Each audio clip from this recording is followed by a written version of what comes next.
Our next speaker is Sarah Snoeyink.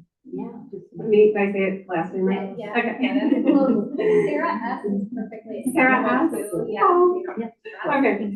She is the community development manager for our region, which is also known as Region 8. We call it Region J, but it's also Region 8. Either works.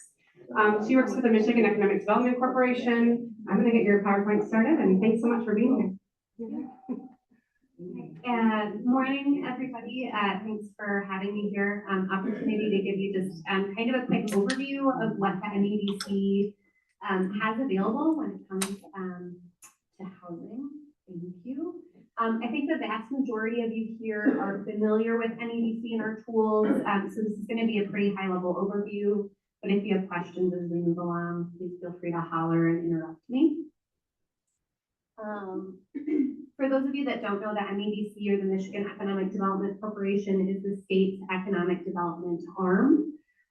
We work in conjunction with local partners to deploy the tools we have available on the local level. So as you think about the MEDC, we have the toolbox.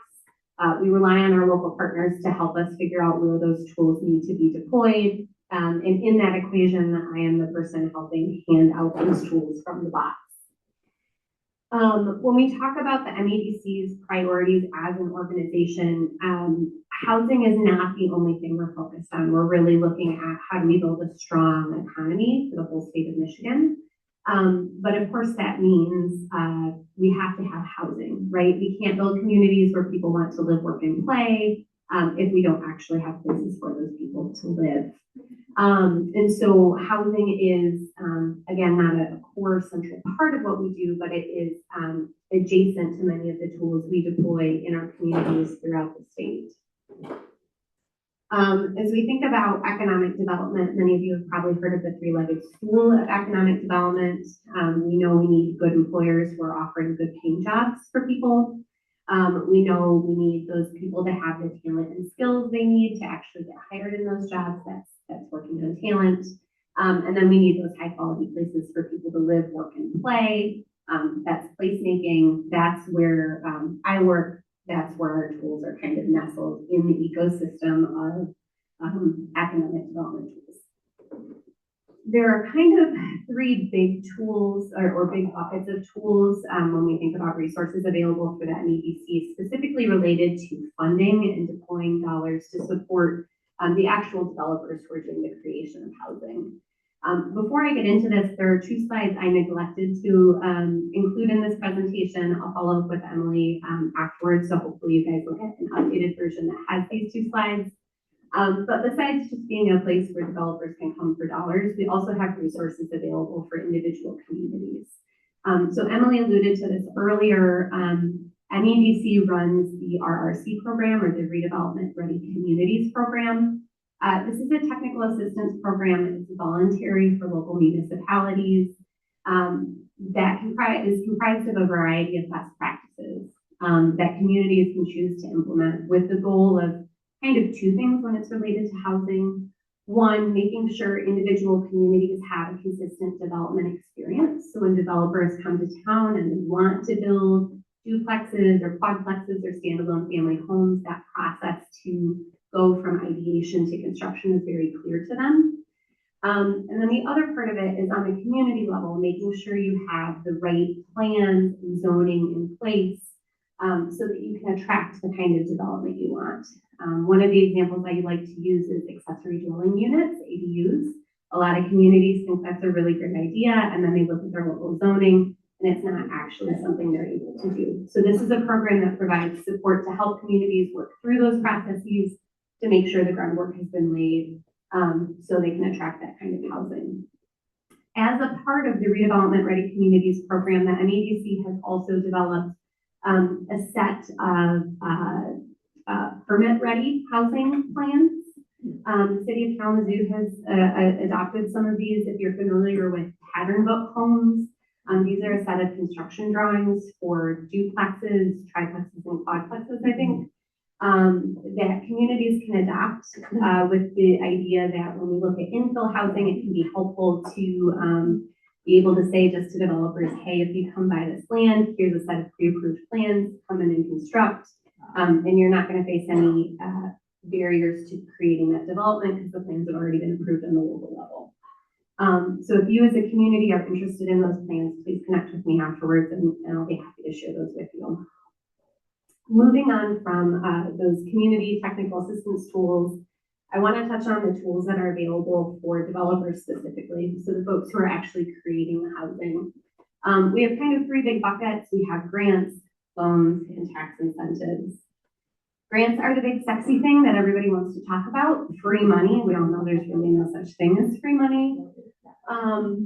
Broad strokes, what grants look like from the MEDC can change year to year. Unlike our friends at MISHDA who are self-sufficient, we are highly reliant on the state legislature and what they allocate us in a given year. So what I'm talking about today is true for today. There's a good chance it won't be true in 12 months.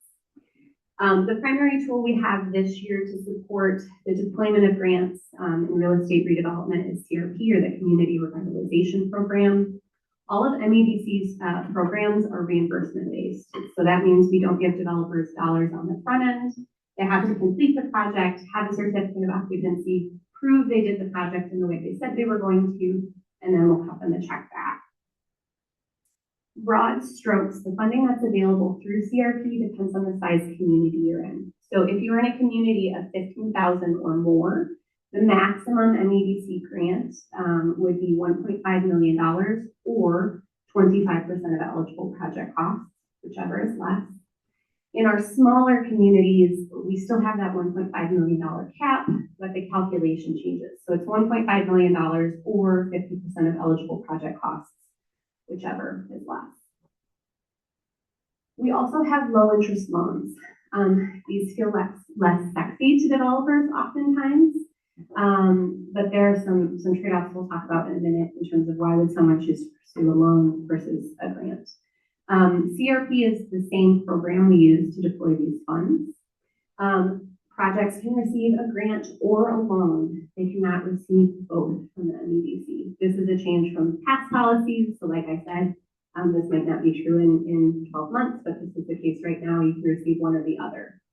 CRP loans are generally permanent financing that are subordinated to a senior lender at a 1% interest rate. So the way this functionally works in a project is someone goes out, they go to their bank, they get a market rate loan at, let's say, 6.5%. MEDC debt then comes and subordinates to that at that 1% interest rate, and it essentially serves to blend down the interest rate to something that's lower, a little bit more palatable, that allows the project to actually be financially viable.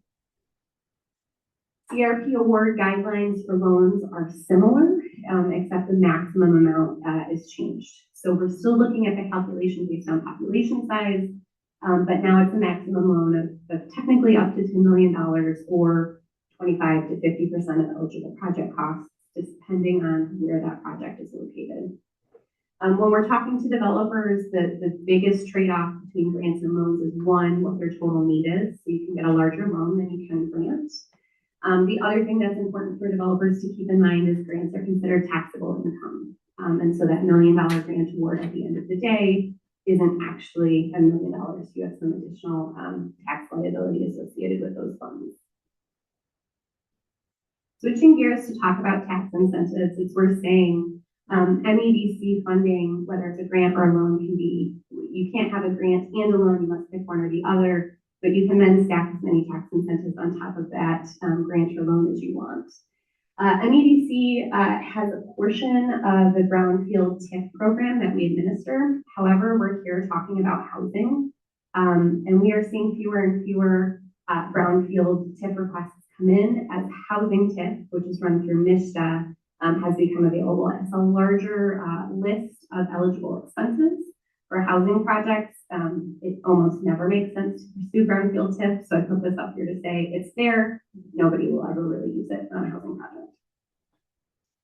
The other thing that we have at the state level is the State Historic Tax Credit Program. This is different than the Federal Historic Tax Program in that it's administered by SHPO, which is our State Historic Preservation Office. For properties that are on the National Historic Register or they're in a local historic district, this is a tax credit program that can help support the rehabilitation of both commercial buildings, but also private residences. So there's a smaller amount of funding available through that. It's just $1 million a year. But if you have a historic property in your community that's looking for resources to be rehabilitated, they want to keep it residential as a private home or apartments, this is a tool that can be available to support that. The other thing that's worth mentioning, and this is not an inclusive list, but there are a variety of local tax abatements that we often see leveraged by developers to support the rehabilitation of properties that have a housing component. The Obsolete Property Rehabilitation Act, or OPRA, both of the CRA incentives down there at the bottom are slated to sunset at the end of this year. We are anticipating the legislature will bring back some legislation in the next couple of weeks here so that those programs can be continued on through into 2026. So having given that rundown, as we're thinking about whether or not a property is a good fit for MEDC funding, it's a little bit less straightforward than MSHDA, where we can say, well, if there's a housing component, probably it's a good fit for MSHDA. Again, housing is adjacent to what MEDC is doing, and so there are a couple of other considerations we have to keep in mind when looking at whether a project is a good fit for our funding. The two biggest things to keep in mind are location and having a commercial component. So the MEDC is really focused on the revitalization of properties that are within or very near a traditional downtown. So our tools are not a great fit for rural townships. So the other thing that's important to keep in mind is we really are prioritizing mixed-use projects. So we really want to see a commercial component to the building, that main floor spot for a coffee shop or a salon, and then housing on the upper floor. We do not typically do housing only projects. It's got to have that commercial component to be competitive. So broad strokes, when I say, when does it make sense to have someone reach out to the MEDC to explore funding? We want to be looking at difficult to redevelop properties. So are we going to be fully activating the site that exists downtown? Is it going to have a commercial component to it? And is there financial need? If we don't provide this incentive, this project isn't going to get across the finish line. I'll wrap up by showing you just a couple of different examples because the spectrum of the size of projects we can support is wide. Kicking it off here, we have this project in downtown Kalamazoo. This property is actually almost complete. It's got some conditional occupancy. So if you're looking for some really cool apartments in downtown Kalamazoo, here's an option. This project was $32 million. It's resulting in 82 different new apartments and one commercial space. So this is a very large project, relatively speaking. We have another more mid-sized project.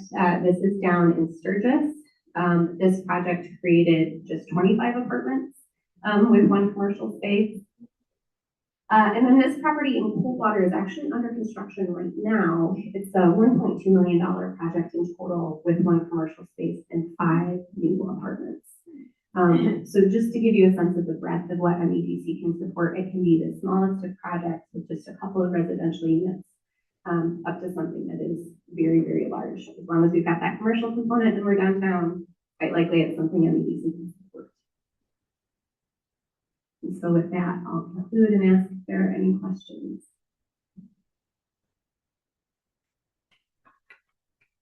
That was good. Yeah. On all the loan and the grant, it was eligible activities. Can you go through what all those are? Yes, yep. So we'll talk about it on a very high level for what's true right now for the programs we have right now. But broad strokes, we're talking about hard costs, so construction, demolition, and then some of those soft costs that enable hard costs, so architecture, engineering, design. The biggest things that are not eligible are the cost of acquisition for a property, and then also some of those costs and fees like developer fees, bank interest, things like that. Any other questions? Okay, thanks everybody.